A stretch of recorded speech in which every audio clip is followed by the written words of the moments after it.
melanjutkan membaca kitab Futuhul Ghaib karya Syekh Abdul Qadir Jilani yang sebelumnya kita pending selama Ramadan.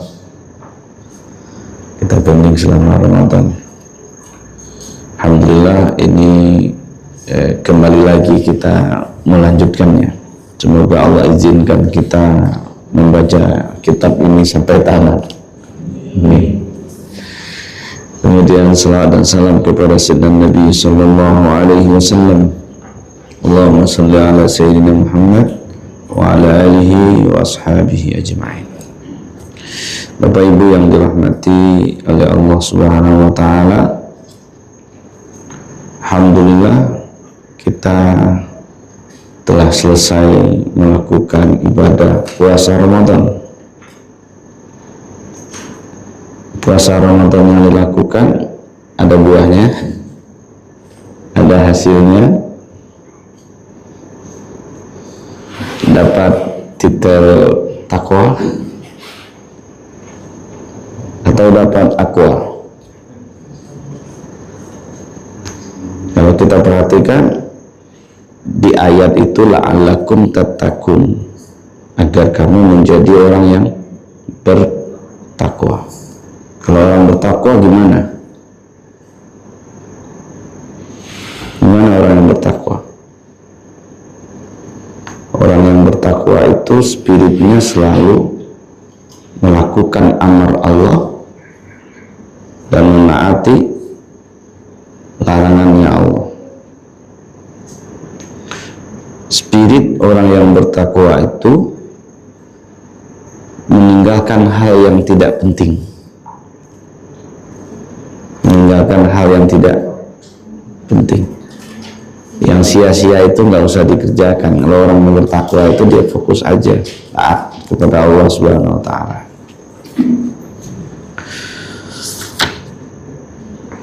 Sebelumnya kita disuguhkan oleh Syekh Abdul Qadir Jilani dalam kitab Futuhul Ghaib ini tentang pembahasan perintah untuk menepati janji dan larangan untuk tidak ingkar janji atau menyalahi janji.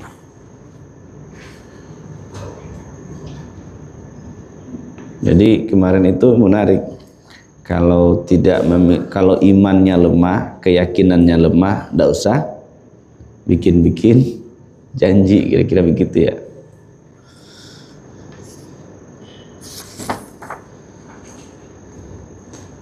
Tapi ala kulli hal, apa yang beliau sampaikan pada pertemuan kita sebelumnya itu mengajak kita untuk membersihkan sesuatu yang selain Allah dari kalbu kita.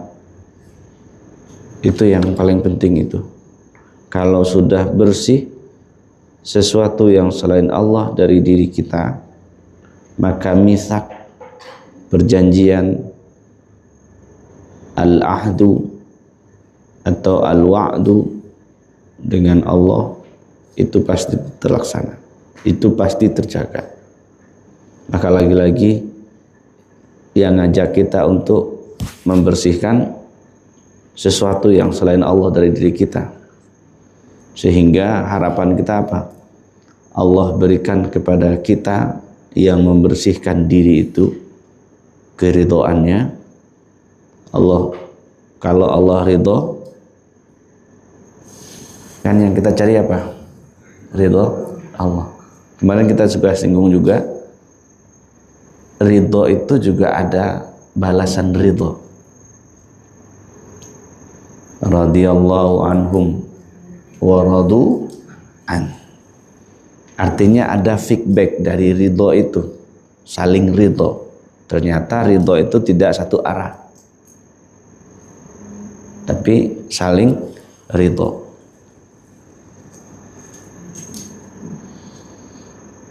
Inilah yang harapan kita itu di antara intisari yang sebelumnya kita bahas.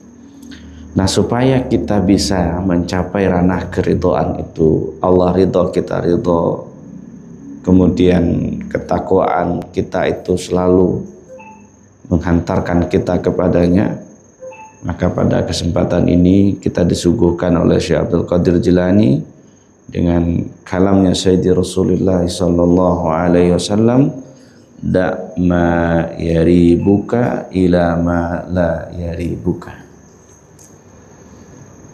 Sabdanya Nabi, tinggalkan sesuatu yang membuatmu ragu kepada sesuatu yang tidak bikin ragu. Sebelumnya mari kita baca suratul Fatihah pada Sayyidina Nabi sallallahu alaihi wasallam, pada Sayyidina Al-Mahdi khalifatihi wa ikhwanihi minal anbiya wal mursalin wa sahabatihi ridwanullah alaihim wal awliya illa fil alamin, wa nakhusu khususan Syekh Abdul Qadir Jilani kutubur rabbani wa ila ruhina wa anfusina. Al-Fatihah.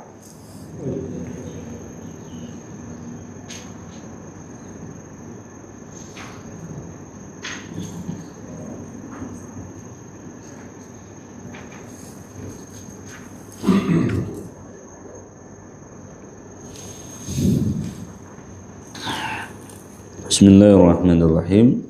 Al-maqalatul ishrun, maqalah yang ke-20.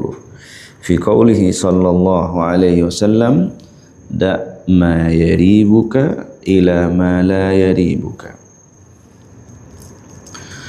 Wa qala radhiyallahu wa arda, da ma yaribuka iza jtama'a ma'a ma la yaribuka fakhudh bil azimati alladhi la yasubuha raibun wala syakkun wa da' ma yaribuka. Fa amma idza tajarrada al muribul mashubul alladhi lam yasfu an hazzil qalbi wa hakkihi atau wa hikamihi fatawaqqaf fihi wandur al amr fihi. Fa in umirta bitanawulihi tanawalhu fadunaka, wa in umirta bil kaf anhu wa muni'ta fakuf, falyakun dzalika indaka ka'annahu lam yakun wa lam yujad. Ini beliau mensyarah hadis da ma yaribuk ila ma la yarib. Tinggalkan sesuatu yang tidak penting atau yang membuat kamu ragu kepada sesuatu yang tidak bikin ragu. Maksudnya apa ini? Lalu dia jelaskan, tinggalkan sesuatu yang membuatmu syak apabila, jadi disambungkan, apabila bertemu atau berhimpun bersama sesuatu yang kamu tidak syak, yang kamu tidak ragu tentang sesuatu itu. Jika bercampur dia, ini yang bikin ragu dan ini yang tidak bikin ragu. Bagaimanakah cara kita untuk menyelesaikan persoalan ini? Jika ada sesuatu dan sesuatu itu ada yang bikin ragu dan ada yang tidak ragu. Bagaimanakah kita jika kita dihadapkan dengan persoalan ini dan persoalan itu ada dalam bersamaan? Maka kata beliau, maka ambillah dengan tekad yang kuat. Apa yang diambil atau pilihlah dengan tekad yang kuat, dengan keyakinan yang kuat, sesuatu yang tidak membuat kamu ragu dan tidak membuat kamu menjadi syak. Da ma yaribu, tinggalkan sesuatu yang bikin kamu jadi ragu. Nanti di bawah ada sampel-sampelnya ya. Jadi ternyata ini hal yang perlu juga jadi perhatian kita, karena ternyata setiap hari itu kita kadang dihadapkan dengan soal ini. Contohnya saja kita ngaji nggak ya? Nah, itu kan jika muncul pertanyaan begitu, itu kan pertanda apa? Ada yang bikin ragu. ada yang membuat ragu. Tapi apabila sudah terbebas dari keraguan, dari kekacauan, ada pula begitu ya.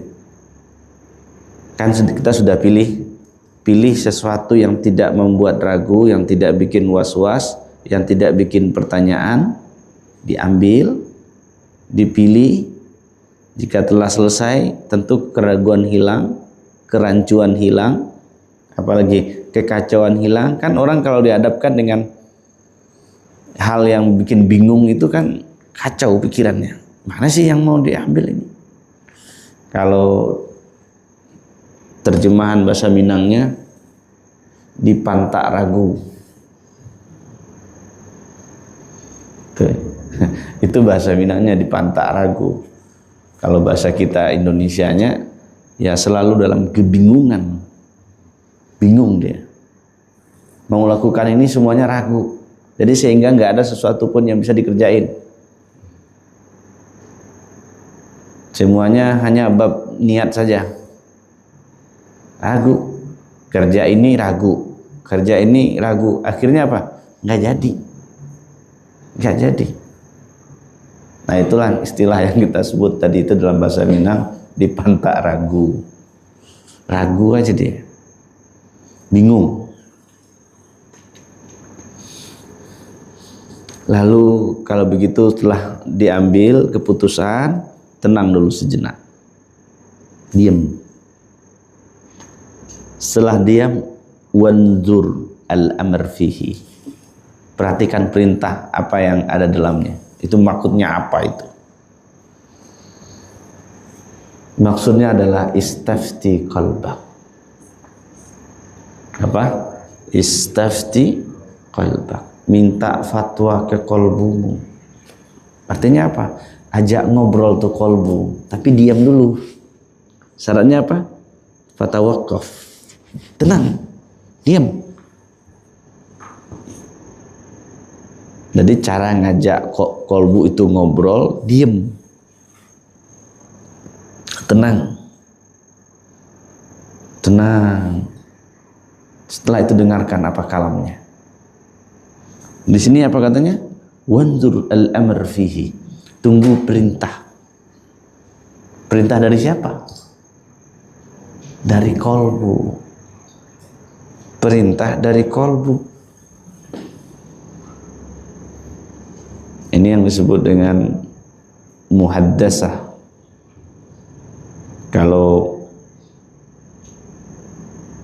Hakim At-Tirmizi di dalam Khatmul Aulia menyebut dengan istilah muhaddasah khitriyah. Bisa berkomunikasi, bisa berdialog dengan diri.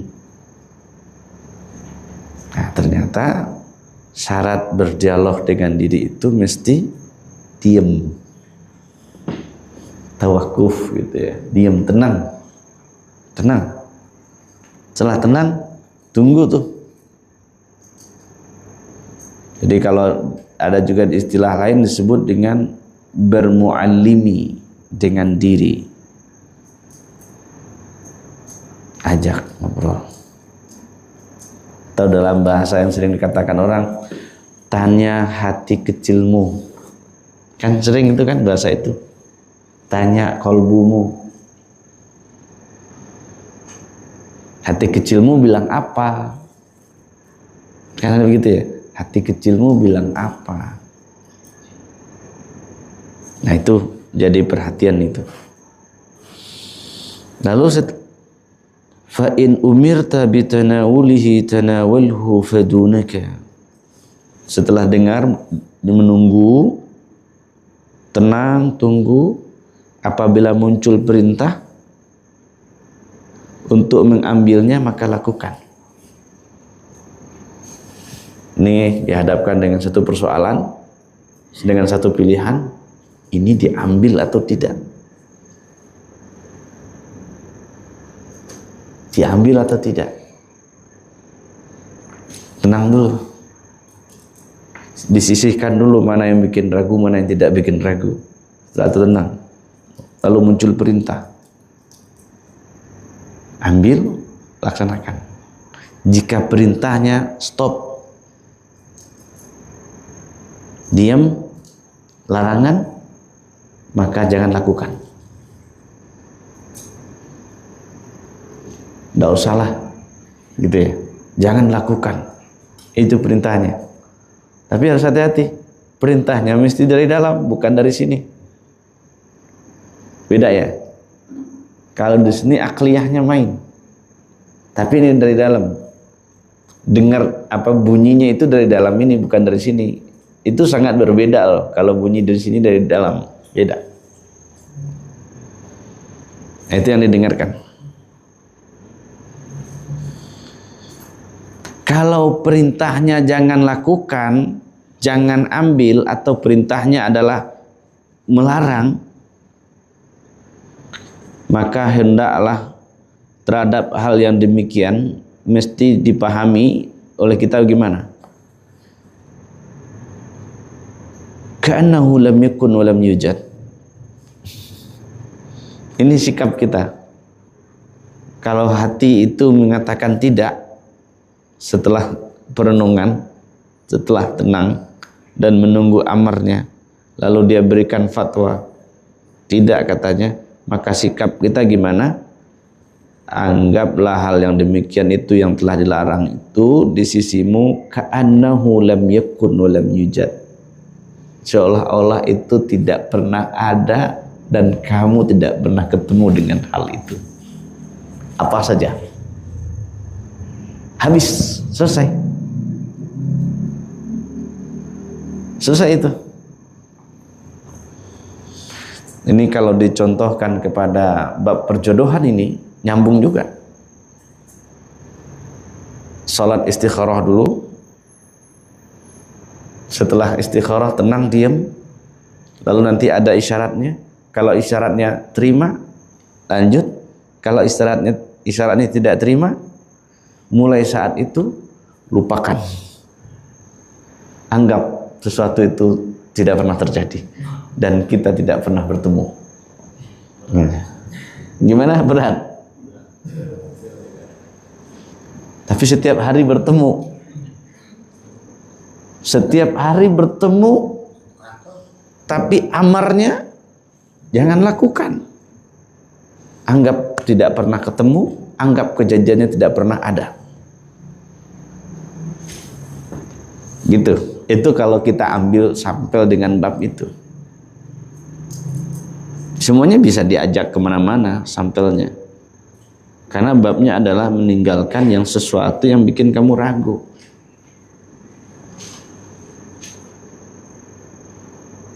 Dengan pengusaha atau dengan santri. Wah, itu muncul pertanyaan itu. Kalau dengan pengusaha, kehidupan duniawinya terjaga. Kalau dengan santri, jalan menuju Allahnya kelihatan. Tapi kehidupan dunianya, wallahu a'lam.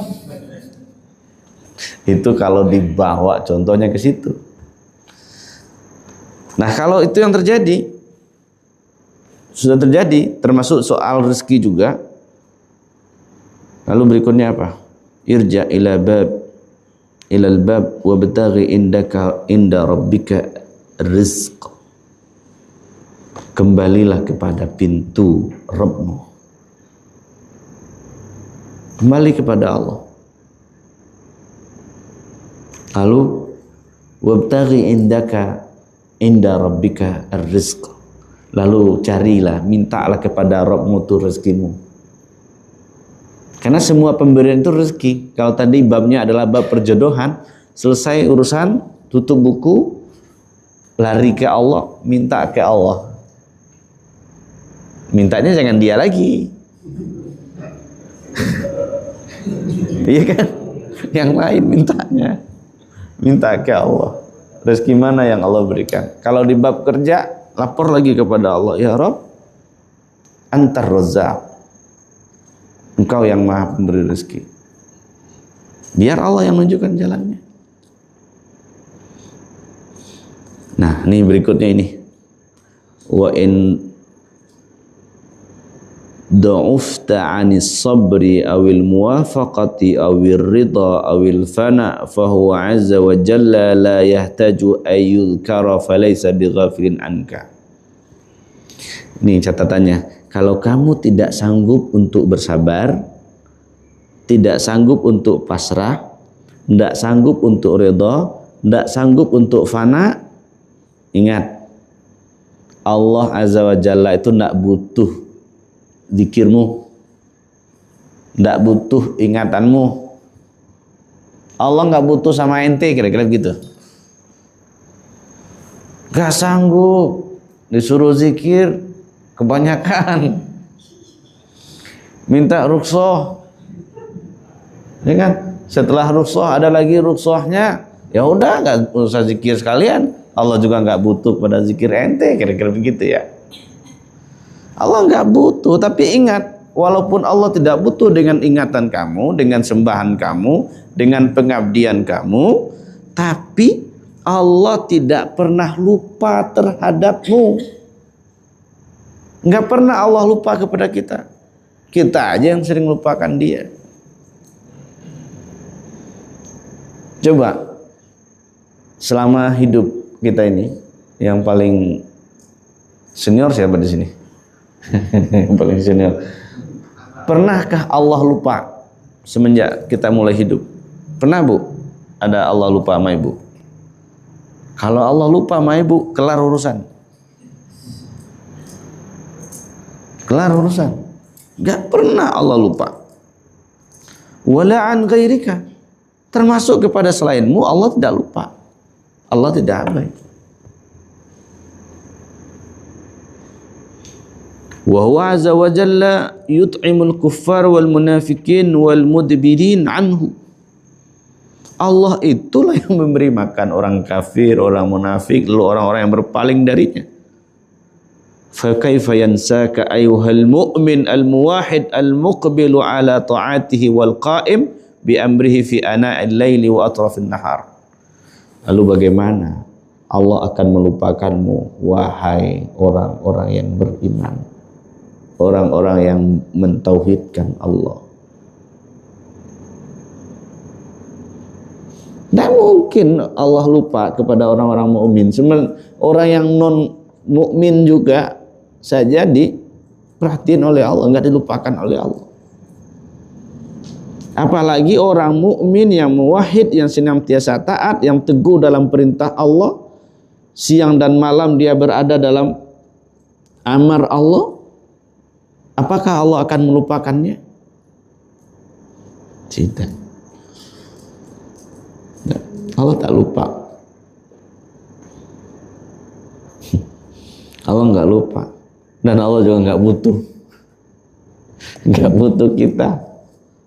Nggak butuh zikir kita, nggak butuh sholat kita, nggak butuh puasa kita, nggak butuh semua amal ibadah kita. Mau ente ibadah atau tidak, Allah tetap Allah. Kan kadang-kala ada juga orang nguji-nguji. Coba kita nggak sholat, coba nggak zikir, gimana? Nggak ada efeknya sama Allah. Yang masalah kitanya yang jadi masalah. Allahnya mah aman. Apalagi kalau kita masuk lebih jauh, kita ini nggak dipandang Allah. Dalam bab pandangan, yang dipandang cuma kekasihnya. Nah, tapi kalau ingin dipandang oleh Allah, jadilah kekasihnya Allah. Tapi kalau bagaimanapun Allah tidak bakalan lupa. Nggak bakalan lupa. Ini kalau kita masuk di bab rezeki secara umum, pemaknaan secara luas, buktinya orang yang masih hidup itu pertanda Allah masih beri rezeki. Itu pertanda Allah tidak lupakan dia. Artinya apa? Allah menciptakan makhluknya, ya nggak sia-sia juga. Jadi kalau bahasa kitanya bukan asal cipta-ciptain doang, semua fasilitasnya ada. Dikasih oleh Allah semua fasilitas. Lalu jangan sangkut pautkan kolbumu dengan urusan makhluk itu. Dan jangan berharap kepada makhluk. Dan jangan takut kepada makhluk. Ambillah karunia Allah. Itulah sesuatu yang tidak membuat kamu ragu. Kita ini gimana kira-kira? Nanti kalau enggak ini dengan orang ini gimana? Kalau enggak ini kerja kita gimana? Kalau enggak ini nanti enggak dikasih lagi. Kalau enggak ini enggak diajak lagi. Itu namanya menggantungkan diri kepada makhluk. Nah sekarang tinggalkan itu. Jangan ada lagi ketergantungan kita dengan makhluk. Oh, hubungan relasi itu soal lainnya, tapi ketergantungan kita cuma satu sama Allah. Kalau bab silaturahmi mah silu arhamakum walau bisalam. Jadi jangan takut dengan makhluk. Dan jangan berharap juga kepada makhluk. Berharapnya cuma sama Allah saja. Kalau berharap pada makhluk ujungnya apa? Kecewa. Ini kayaknya banyak wajah-wajah kecewa di sini. Dikecewain sama makhluk kan. Coba berharapnya sama Allah.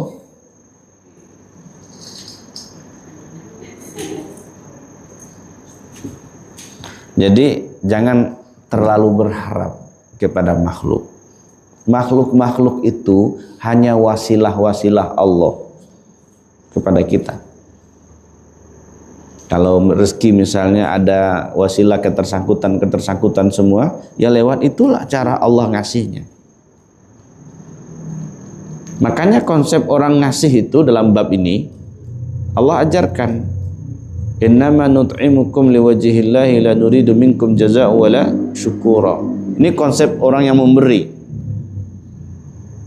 Kami hanya innama, yang memberi makan itu hanya Allah. Innama nut'imukum liwajhillah. Kami beri makan kamu itu karena Allah.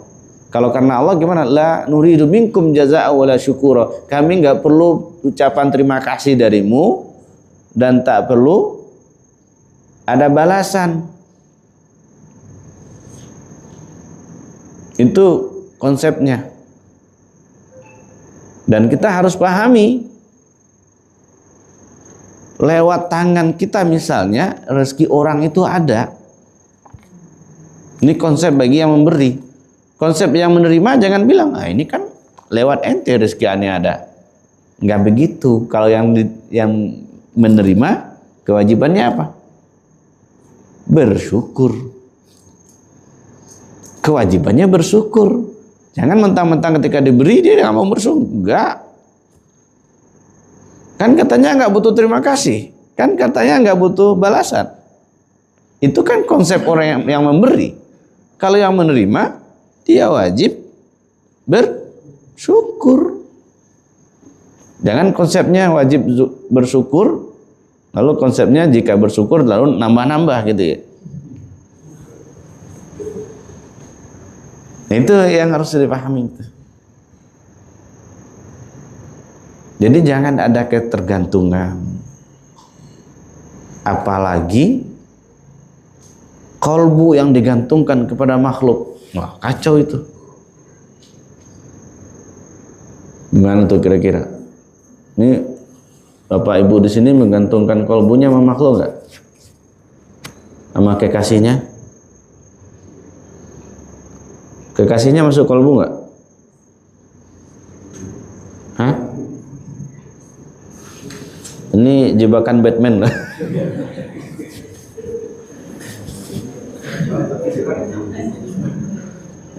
Ini kan dari kemarin-kemarin kita bicara bab kolbu itu tempat apa?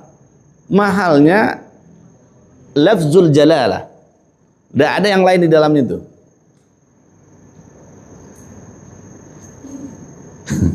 Nggak ada yang lain di dalamnya. Kalau ada yang bertanya, ada yang berhubungan dengan itu, jawab sendiri.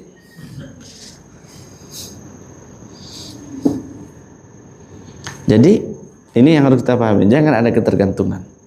Apalagi berurusan dengan kolbu, dikait-kaitkan kolbu. Enggak.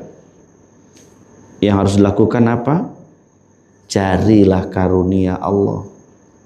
Karena karunia Allah itulah yang membuat kamu tidak lagi kebingungan. Coba perhatikan, orang yang cari ridha Allah, orang yang cari karunia Allah, hidupnya nyaman sekali. Dia nggak terganggu oleh bising-bising makhluk ini. Mau apa saja kata makhluk, enjoy aja. Enjoy aja. Nah, tapi kan kita mesti belajar dari bab itu. Kita orang melihat miring aja sudah berpikiran negatif kita. Lihat begini kan, itu kenapa ya dia miring-miring gitu? Dia punya masalah apa sama kita? Kan kadang-kadang begitu. Lupa. Mungkin saja orang itu matanya sedang ini atau gimana gitu kan. Kita suzon aja. Lalu ketika orang meninggikan suara kepada kita, langsung ada perubahan. Gitu ya. Jika ada yang marah kepada kita, ada yang hina kita, langsung ada perubahan dalam diri. Nah, itulah yang tadi disebut kita belum atau kita masih lemah untuk memfanakan diri, atau kita belum punya kemampuan untuk memfanakan diri. Kita belum bisa untuk ridha, kita belum bisa untuk pasrah, kita belum bisa untuk sabar. Lah, ente bilang belum bisa, ya Allah juga nggak butuh ente gitu. Jadi nggak boleh begitu. Tugas kita itu sebagai hamba selalu berusaha sabar, berusaha pasrah, berusaha ridha, berusaha untuk fana. Ternyata kalau belum kelar urusan ini, ternyata nafsiyah kita belum selesai. Belum selesai. Karena yang ke depan itu masih ego.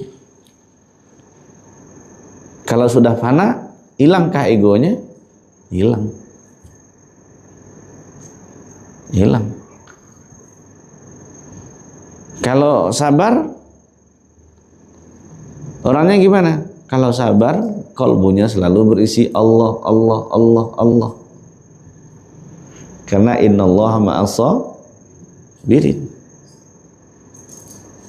Jadi kalau orang sabar gitu ya, maksudnya selalu ingat Allah. Itu isi sabar itu. Lalu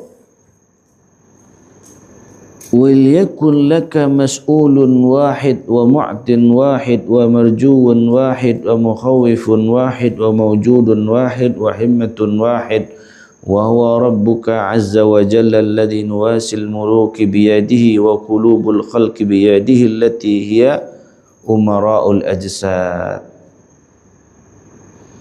Hendaklah kamu jadikan Allah itu tempat memintamu, hanya satu tempat memintamu, yaitu Allah.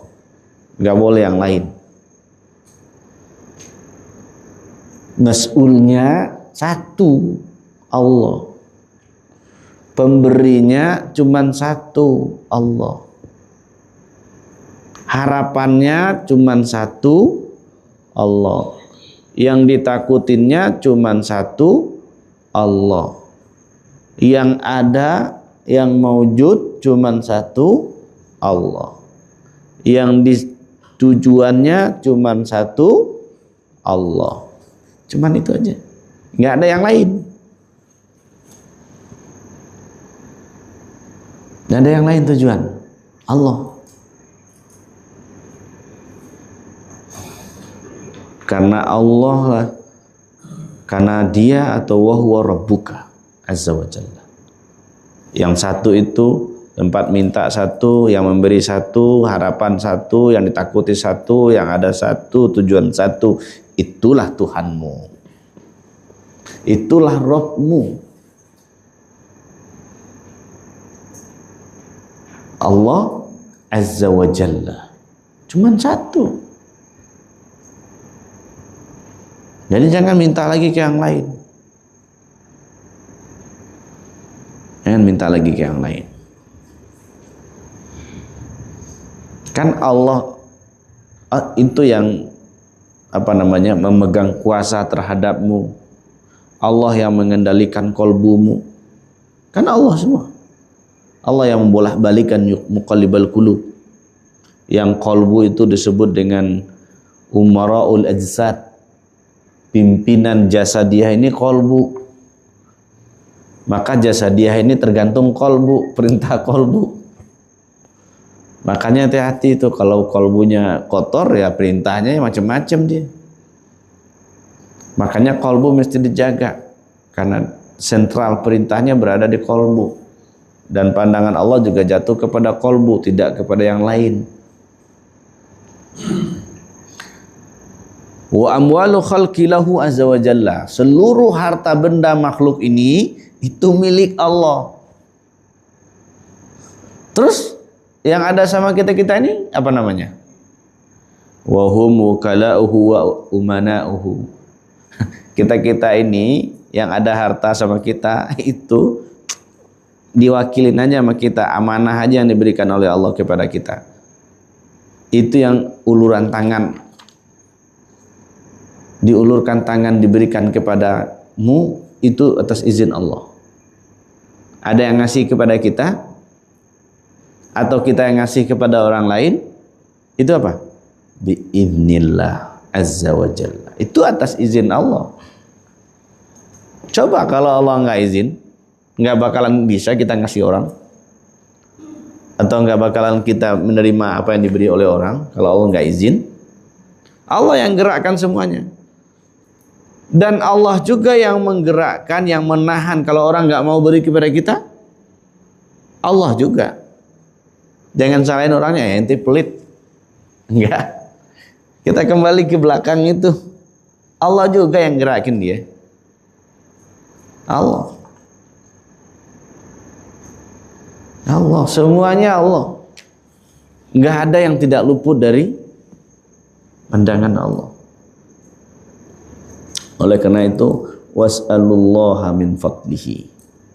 Carilah karunia Allah. Innal ladzina ta'buduna min dunillah la yamlikuna lakum rizqa fabtaghu indallahi rizqa wa'buduhu washkuru lahu ilaihi turja'un. Orang-orang yang menyembah kepada selain Allah itu, yang disembahnya selain Allah itu, yang selain Allah itu nggak dapat ngasih mengasihi dia rezeki, nggak bisa.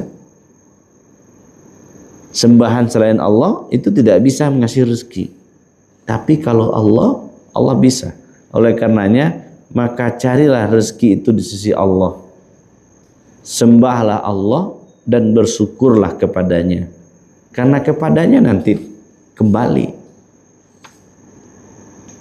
Lalu kata Allah lagi apa? Wa iza sa'alaka 'ibadi 'anni fa inni qarib ujibu da'watad da'i iza da'an. Apabila hambaku meminta atau bertanya tentangku, katakan aku dekat. Ujibu da'watad da'i. Aku akan kabulkan semua permintaan apabila dia meminta. Yang sudah jelas. Minta ke Allah.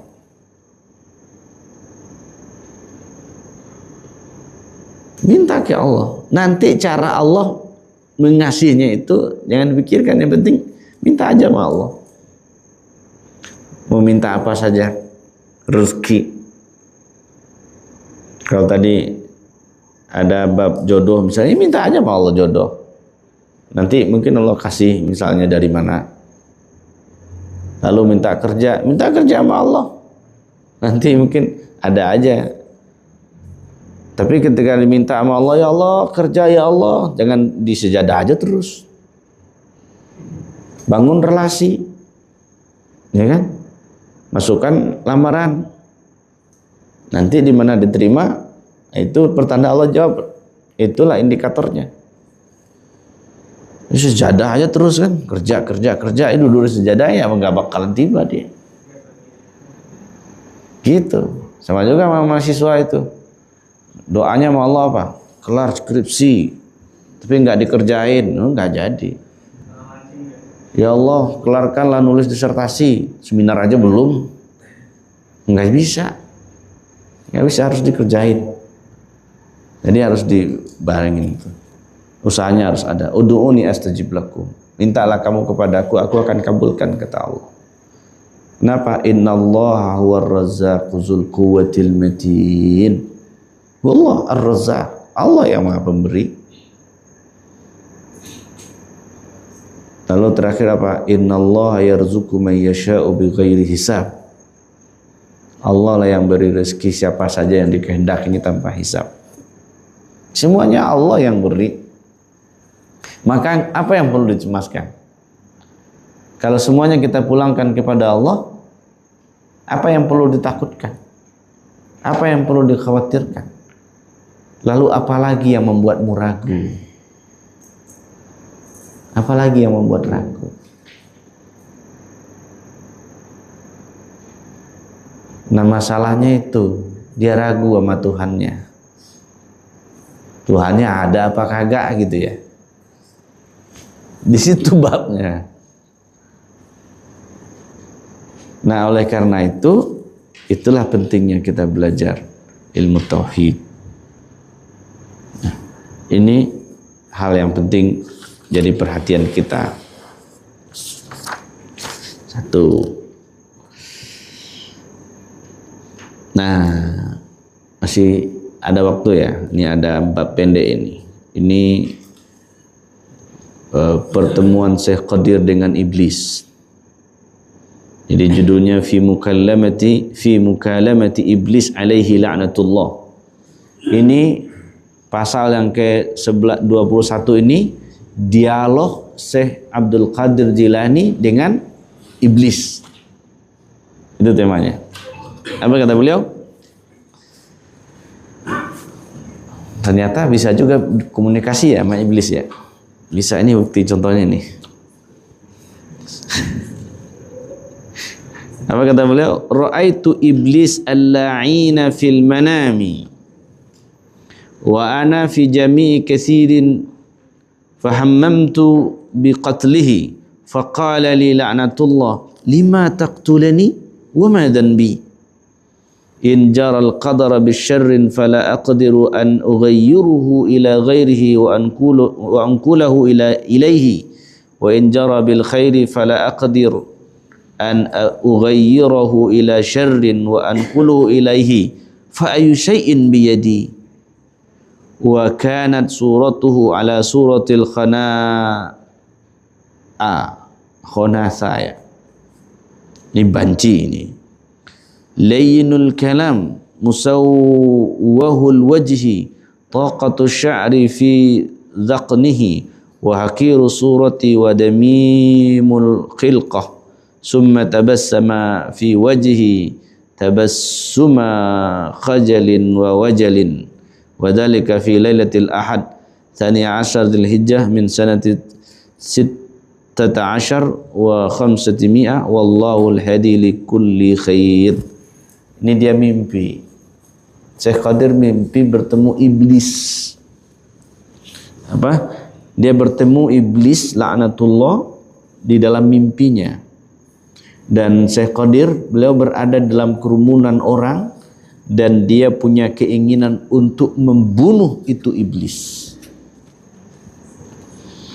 Faqala li la'natullah. Lalu iblis itu berkata kepada Syekh Qadir, kenapa kamu mau membunuhku? Dosaku apa?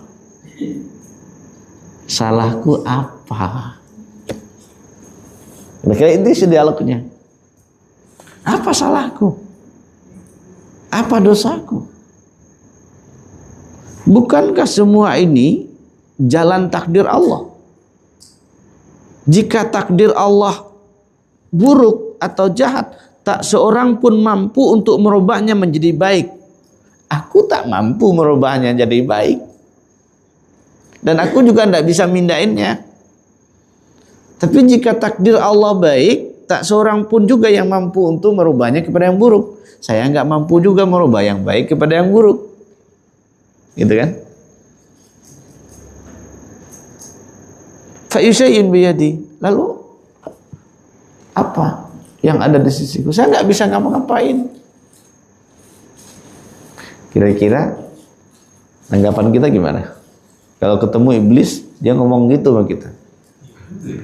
Nah, tuh masa kena itu. Iya juga ya gitu. Kena itu. Kan kalau kita kembali misalnya kepada Sirrul Asrar, kan nggak boleh di Sirrul Asrar itu bersandar kepada dinding takdir, itu nggak boleh. Dia bersandarnya kepada takdir, dia salahin takdir. Dia lupa bahwa dia juga digoda setan. Dia juga dipengaruhi oleh setan. Kita kan selama ini kan salah pasang. Iblis itu kita bilang dia yang setannya.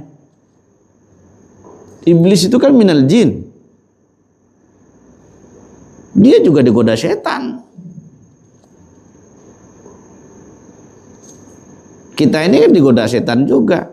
Lalu dalam implementasi berikutnya, iblis itu jadi penggoda kita, manusia, babnya fikrah, akal. Kalau setan, masuk dia kolbu sampai puat. Itu setan itu. Makanya yang ada apa? A'udzubillahi minasyaitonir rajim. Ada a'udzubillahi minal iblis. Ya kita juga harus berlindung juga dari iblis. Iblis itu dia setan, sudah setan yang dalam iblis yang apa namanya Azazil dalamnya setan yang dia sudah digelar dengan iblis itu. Itu namanya syaitanul jin.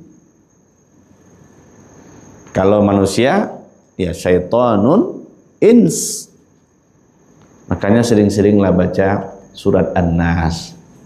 Qul a'udzu birabbin nas, malikin nas, ilahin nas, min syarril waswasil khannas, alladzi yuwaswisu fi sudurin nas, minal jinnati wan nas. Minal jinnati wan nas.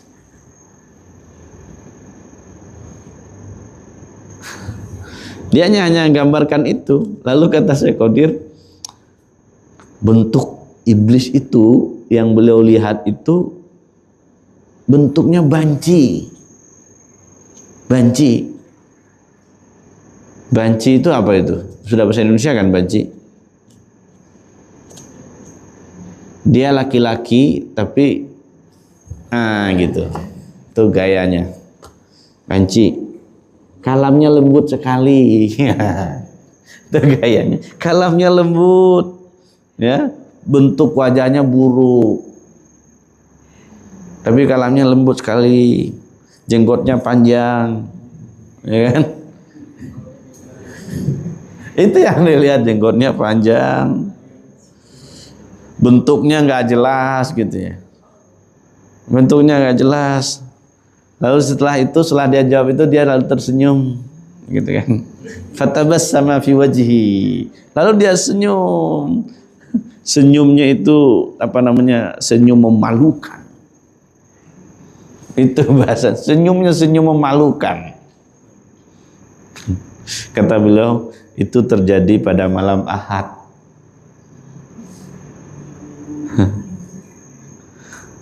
Malam Ahad 12 Zulhijjah. Ini dicatat tanggalnya dan tahunnya juga. Tahunnya berapa? Tahun berapa? 516. Itu tahunnya. Ya mimpinya dicatat mimpinya. Ternyata mimpinya itu juga bagian dari risalah Futhul Ghaib. Tentunya bisa berdialog dia. Tahu dia itu iblis. Pertanyaannya kenapa dia tahu Syekh Qadir itu iblis? Dari mana dia tahu?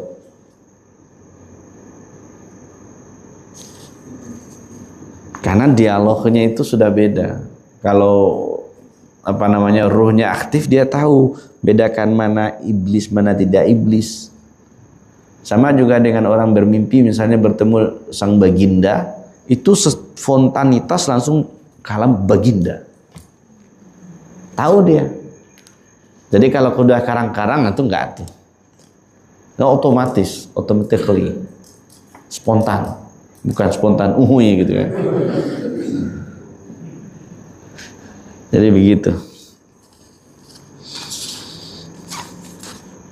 Jadi dengan kalam ini jangan sampai terkecoh.